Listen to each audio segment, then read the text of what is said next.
Buenos días.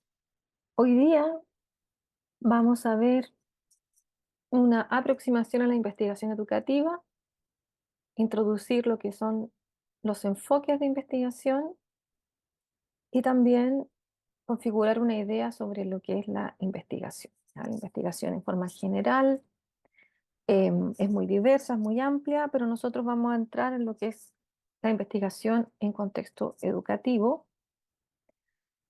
Una de las primeras preguntas que nos podemos hacer es, ¿qué entendemos por investigar? Que es una pregunta que les invito a plantearse. Si acaso todos podemos investigar. La verdad es que sí, todos podemos investigar. Y en cuanto a lo que es investigar, claro, lo vamos a entender como una indagación de nuestro entorno a través de problemáticas que queremos conocer y queremos de alguna forma comprender para poder solucionarlas o mejorarlas. Para eso hacemos la investigación. Y si todos podemos investigar, claro que todos podemos investigar. ¿Cuál es el impacto que puede tener la investigación en la educación? Al momento de comprender lo que sucede en nuestro entorno, indagar en las problemáticas y ver formas de mejorar, obviamente que va a tener un impacto en la investigación. Hay distintos tipos de investigación, ¿no? Hay investigación, por ejemplo, en políticas públicas, que ahí es donde le interesa, por ejemplo, es ver mejoras a nivel global para poder, en el fondo, crear políticas que vayan hacia una mejora. Y ahí vamos a tener un tipo de investigación que va a aportar. También tenemos una investigación más local, una investigación que se hace dentro de las instituciones, por ejemplo, lo que es la escuela. Y también podemos tener investigaciones dentro del aula. También tenemos investigaciones en la academia, que de alguna manera contribuyen al conocimiento, a generar conocimiento. Pero aquí vamos a centrarnos precisamente en lo que es la investigación dentro de los contextos en los que nos desenvolvemos, ¿no? ¿Cuál es la relevancia del profesor dentro del proceso de investigación? Bueno, la relevancia es alta, ¿no? Porque el profesor o la profesora es quien toma las decisiones dentro del aula. Es cierto que dentro de las escuelas hay una, sobre todo aquí en Chile, hay una jerarquía, ¿no? Entonces tenemos que la primera persona es el director o directora, y de ahí viene la inspectoría, luego la jefatura de ITP, finalmente los profesores y después los estudiantes y así. Pero quien está día a día con los estudiantes son los profesores, o sea, son los que están dentro del aula, son los que pueden observar, ¿no? Qué es lo que está sucediendo en ese momento. Y dentro de la especialidad, por ejemplo, ver cuáles son las problemáticas dentro de de la especialidad en la que dentro de su expertise y conocimiento puede colaborar o puede comprender también. ¿Por qué no? No toda la investigación tiene un resultado que va a ser empírico, sino también hay resultados que van hacia la comprensión de los fenómenos, que tienen que ver también con un enfoque. En primera instancia, antes de entrar a lo que son los enfoques de la investigación, que es algo que no vamos a ver específicamente en profundidad en esta cápsula, vamos a entrar a entender los que son los paradigmas en la investigación educativa, que podemos entenderlo como las bases de la investigación educativa. Hay tres paradigmas que son fundamentales. Vamos a entender esto como modelos, como ya se ha dicho, bases, ¿no? En donde surge los distintos enfoques, en donde se desarrollan también los distintos eh, modos de investigar. Entonces tenemos el paradigma empírico analítico, ya el histórico hermenéutico y el crítico social o sociocrítico. Cuando hablamos del paradigma empírico analítico, es un paradigma bastante, podríamos decir, objetivo y si hablamos históricamente, tiene su base en el siglo XIX, cuando ya se comienza a indagar en una realidad más objetivable, medible, y por tanto se va a basar en la observación y la argumentación de datos que son más bien empíricos, tal como dice ahí, ¿no? En el histórico hermenéutico vamos a encontrar que se interesa principalmente por las voces propias de los sujetos y del modo como se expresan sus propias vivencias en un contexto determinado. Ya la base como del empírica, ¿no? La base en algún minuto se cuestionó, porque en el fondo el paradigma empírico es muy rígido y no logra apreciar o lo que es la naturaleza de los fenómenos y la comprensión de los mismos, ¿ya? Y por lo tanto, eh, va a surgir, ¿cierto? Ya como a mediados del siglo XIX, fines del principio del siglo XX, este enfoque que es más cualitativo, ¿ya? Que va a tratar de comprender lo que sucede eh, en el interior, ¿cierto? De las comunidades, etcétera.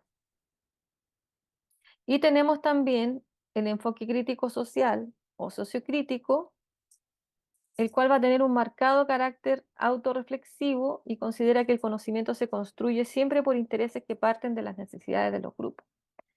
Ya este es un enfoque más actualizado, es un enfoque que ya está en el siglo XX propiamente tal, mediados casi finales del siglo XX, y ya tiene un carácter más social que de alguna manera integra cierto perspectivas que tienen que ver con paradigmas ya más sociales, etcétera. Entonces, en este enfoque crítico social o sociocrítico, ¿no? Busca facilitar la creación de condiciones propicias para el desarrollo humano y social de los sujetos involucrados. Y por lo tanto se va a asumir como objeto de conocimiento la estructura social, la institución, las contradicciones que tiene, ¿no? Y las tensiones de poder. Entonces, al relacionar ya también lo teórico con lo práctico, se va a aproximar bastante al enfoque de investigación-acción. En cambio, por ejemplo, el paradigma histórico hermenéutico se va a vincular más con la fenomenología, la etnometodología y la hermenéutica, ya que van a ser más cercanos a este paradigma. Y el empírico analítico, que ya habíamos visto que estaba más cercano al positivismo, ¿no? Siglo XIX con Augusto Comte, se va a basar más en la estadística y por tanto más al enfoque cuantitativo.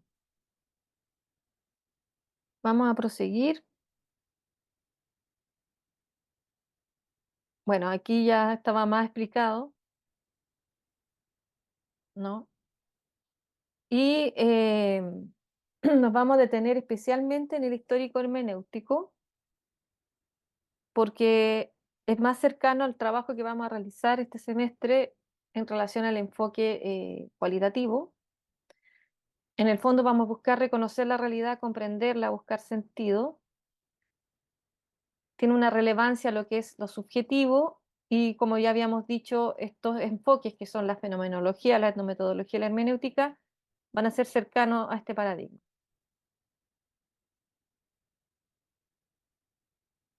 Y en relación al paradigma sociocrítico, que también puede ser una alternativa, tenemos también estos puntos que ya se habían explicado, que es vinculado con la investigación-acción. Vamos a ver enfoques en la investigación. Hay dos enfoques que son principales en la investigación, que es el enfoque cuantitativo y el enfoque cualitativo. Cuando hablamos de enfoque, hablamos de que en el fondo cuando tenemos queremos comprender un problema, vamos a pensar en cómo vamos a abordar ese problema. Si quiero comprenderlo o si quiero extraer datos que me puedan permitir tener una visión global del problema. Cuando quiero ver una visión global, voy a pensar en un enfoque que me pueda proporcionar datos a partir de la generalidad.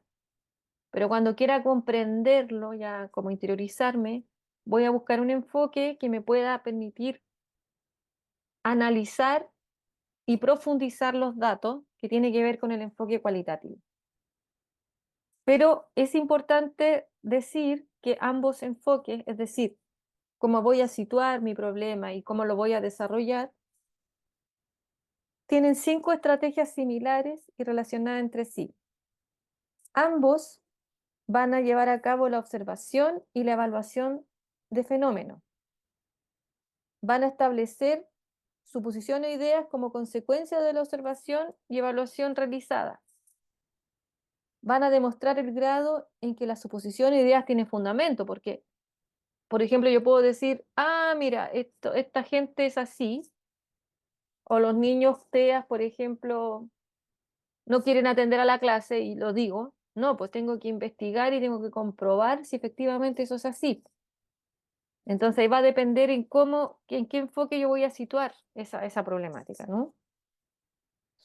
También van a revisar tales suposiciones o ideas sobre la base de las pruebas o del análisis. Y van a proponer también nuevas observaciones y evaluaciones para esclarecer, modificar y fundamentar las suposiciones o ideas e incluso para generar otras. Entonces, claro, ambos enfoques tienen su aporte y acá tenemos un tercer enfoque, que es el enfoque mixto, que en el fondo reúne tanto al enfoque cualitativo como al cuantitativo. Entonces, de acuerdo a la diapositiva, ¿cierto? Dice que el enfoque cuantitativo es un enfoque que se basa en la observación y medición de fenómenos objetivos mediante técnicas objetivas. Ya ahí hay ya todo un lenguaje, ¿no? que tiene que ver con la estadística, que tiene que ver con cómo se escogen a los participantes, por ejemplo, y que tiene que ver con ese tipo de categorización. Nosotros este enfoque cuantitativo no lo vamos a estudiar por esta ocasión. El enfoque cualitativo ya es un enfoque que privilegia, dice, el análisis profundo y reflexivo de los significados subjetivos e intersubjetivos que forman parte de las realidades estudiadas. Entonces, por tanto, como habíamos señalado, va a interesarle comprender, profundizar, y para ello también va a utilizar ciertas estrategias o mecanismos, ya sea analizando el contenido, ya sea categorizándolo, ¿cierto? O narrándolo. Vamos a tener diferentes formas de entrar al enfoque cualitativo.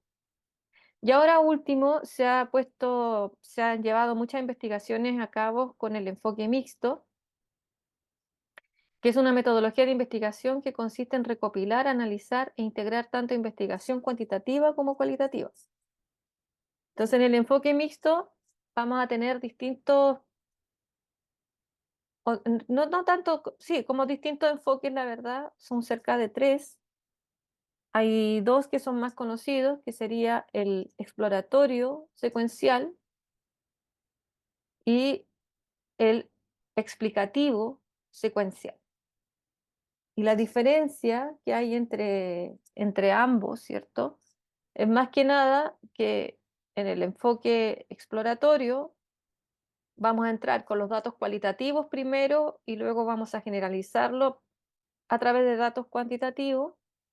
Y el explicativo secuencial, vamos a tomar los datos generales, cuantitativos, para poder ver algunos detalles de estos resultados a partir del enfoque cualitativo.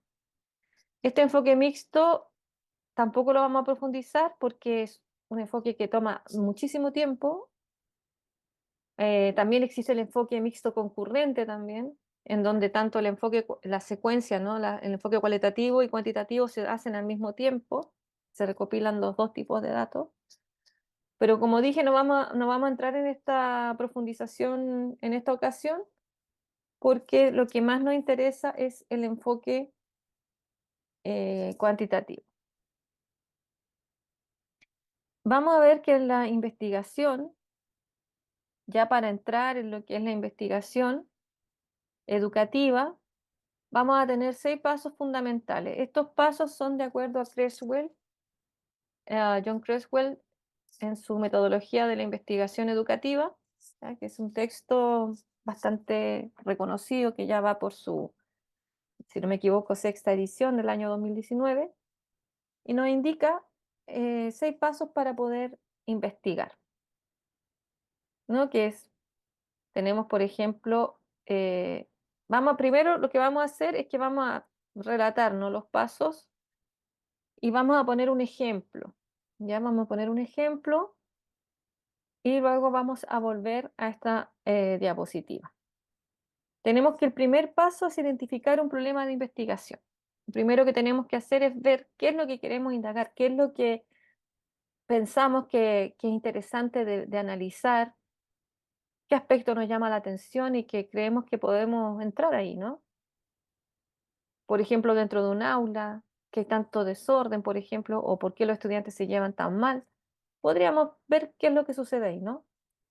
El segundo paso es revisar la literatura, es decir, qué se ha dicho sobre ese problema, qué han investigado. Y generalmente la literatura son capítulos de libros, son artículos.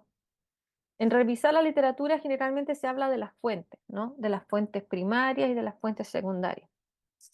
Cuando hablamos de fuentes primarias, que no está aquí en la diapositiva, hablamos de todas aquellas fuentes en las que yo tengo un acceso expedito y fácil, ¿ya? O tengo el primer acceso, se podría decir, ¿no? Cuando hablamos de fuentes primarias, por ejemplo, sería la escuela, una fuente primaria, porque yo voy a ir y voy a ir a indagar. También puede ser una fuente primaria la biblioteca, porque la tengo aquí, estoy estudiando y la tengo aquí al lado. Entonces puedo ir a mirar, no sé, por libros, artículos. Y así después voy a ir determinando las diferentes fuentes de acuerdo a mi proximidad en relación al problema de investigación. Pero generalmente cuando se revisa la literatura, como ya dije, se revisa lo que existe, lo que se ha hecho en relación a esa dificultad, y para ello existen una serie de herramientas hoy en día que son los buscadores, ¿no? Las instituciones muchas veces tienen contrato con estas grandes corporaciones que manejan los artículos y tú puedes entrar a artículos de pago y leerlos, ¿no? En el tercer paso, ya cuando ya tienes más o menos una idea, ¿no? De lo que quieres investigar, la literatura que has leído, vas a especificar un objetivo de investigación. Va a decir, esto es lo que yo quiero investigar, esto es lo que yo quiero saber. Y generalmente el objetivo es un verbo que se va a comprobar, ya que la idea del verbo es poder decir, mira, esto si es analizar o es comprender, pude responder a esta acción. Y el cuarto paso va a ser la recolección de datos. Ya sé cuál es la meta, ya sé a lo que quiero llegar, entonces más o menos sé qué tipo de participantes necesito, qué tipo de datos voy a recolectar y cómo los voy a recolectar, ya sea a través de una entrevista, a través de una carta, a través de una encuesta, de un cuestionario, etcétera. Y eso también los datos tienen mucho que ver con el tipo de enfoque, porque por ejemplo, si hago un enfoque con datos duros, con generalizaciones, obviamente voy a hacer un cuestionario, ¿ya? Y si, por ejemplo, voy a trabajar con la comprensión de los datos para analizarlo en profundidad, voy a hacer una entrevista. Y eso indica que es un enfoque cualitativo, por ejemplo.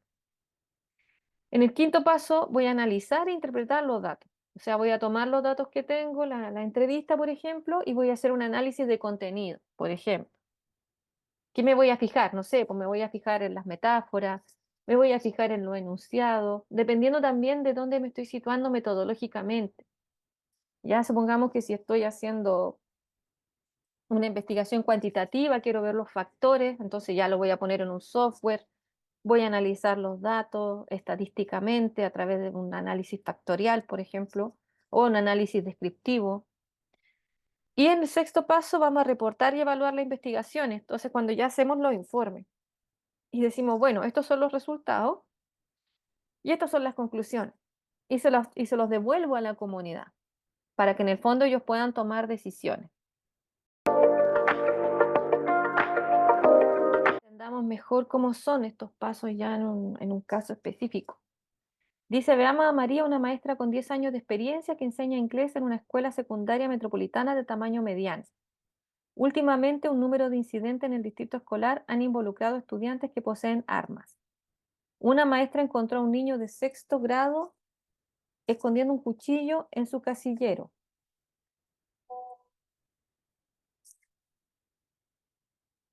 Un estudiante de octavo grado amenazó a otra estudiante diciéndole que no vería la luz del día a menos que dejara de acosarla. En una escuela secundaria cercana, un estudiante apuntó con una pistola a otro estudiante fuera de la escuela. Ya vemos aquí un caso bastante dramático, pero que lamentablemente hay situaciones similares en nuestro contexto, en contextos más desfavorecidos, sobre todo después de la pandemia, ¿no? Que tenemos casos bastante complejos. Pero aquí ya tenemos un problema que involucra a la escuela, ¿cierto? Vemos que hay un problema de violencia. Entonces, ¿qué pasa con María, ¿no? Que ella tiene a estas personas, ella hace clases, ¿no? En esta escuela. Bueno, ¿qué pasa? Que los incidentes, ¿no? Alarman a los funcionarios del distrito y a los administradores de la escuela y a los maestros. Entonces el director forma un comité, dice, compuesto por administradores y maestros, para desarrollar pautas sobre cómo la escuela debe responder a estas situaciones. En respuesta a un llamado para que los maestros sirvan en este comité, María se ofrece como voluntaria inmediatamente. María ve la asignación del comité escolar y su estudio de magíster, porque ella está haciendo un posgrado, generalmente los profesores se forman bastante, ¿no? Como una oportunidad para investigar la violencia escolar y la posesión de armas, y que tenga un impacto positivo en su escuela. Pero ¿por dónde empieza? Que creo que es una pregunta bastante como relevante, ¿no? Porque resulta que esa es la pregunta que nos hacemos siempre al momento de cómo abordar un problema que creemos que es digno de investigar, porque no todos los problemas son dignos de investigar, ¿ya? Hay problemas más profundos, otros que son demasiado superficiales o que ya están demasiado estudiados. Entonces también hay un punto ahí que es importante saber dónde incidir en el fondo, ¿no? Bueno, el asunto es que María se ofrece como voluntaria porque dice, esto me puede ayudar para poder comprenderlo mejor. Entonces sería bueno que fuéramos ya como viendo cuáles son los pasos que vamos ya, ¿no? Entonces, ya vemos que aquí hay una problemática, entonces aquí dice que ella va a tratar de equilibrar el doble papel de profesional y estudiante de posgrado. ¿Y cuál es su situación actual de investigación? Dice que María reconoce la necesidad de examinar de cerca un tema importante, la violencia escolar y las armas en la escuela, aunque es nueva en la investigación. Sin embargo, no es ajena a buscar temas en las bibliotecas o a buscar en Internet cuando tiene una pregunta sobre algo. Ya acá tenemos ya el paso 2. Vemos que las fuentes ya están, las fuentes primarias, y dice, aunque no tenga experiencia en investigación, espera que ésta produzca resultados importantes para su comité escolar y que le ayude a cumplir con el requisito de realizar un estudio de investigación a pequeña escala para su título de posgrado. En el fondo, la investigación siempre tiene que reportar a la sociedad, porque si no, no tiene sentido que investiguemos. Ya la idea de investigar es que lo que tú vayas a hacer no es solamente que vaya a estar en un papel, en un artículo, en un informe, sino que las personas que participaron especialmente de la investigación se vean favorecidas por tus conclusiones y por los resultados de aquello que indagaste. Entonces, para completar la investigación requerida para su magíster, María debe superar sus temores sobre la planificación y realización de un estudio. Eso es lo primero. Ya tenemos que trabajar ese tema porque todos somos capaces. Y si estamos en este momento de nuestra formación es porque lo podemos hacer. O si no, no estaríamos. Así de simple. Entonces, es muy importante que pensemos en la investigación no como una tarea grande y formidable, sino como una serie de pequeños pasos. Eso es muy importante, porque generalmente cuando pensamos en los enfoques, pensamos en la metodología y pensamos que hay que tener un objetivo, una pregunta, que hay que revisar la literatura, ya no empezamos a agobiar. Por lo mismo, es muy importante pedir ayuda, ¿cierto? Es muy importante saber que lo tuyo, a ver, no vamos a resolver el mundo, pero por lo menos vamos a tratar de entenderlo. Y lo más importante es que vamos a tomar cosas muy concretas y específicas que puedan ser cumplidas en un tiempo. Dice aquí que conocer estos pasos más pequeños es clave para el éxito de la planificación y finalización de su investigación. Entonces, tu situación, dice, puede ser similar a la de María. En esta etapa, tus preocupaciones pueden comenzar con la pregunta: ¿qué es la investigación?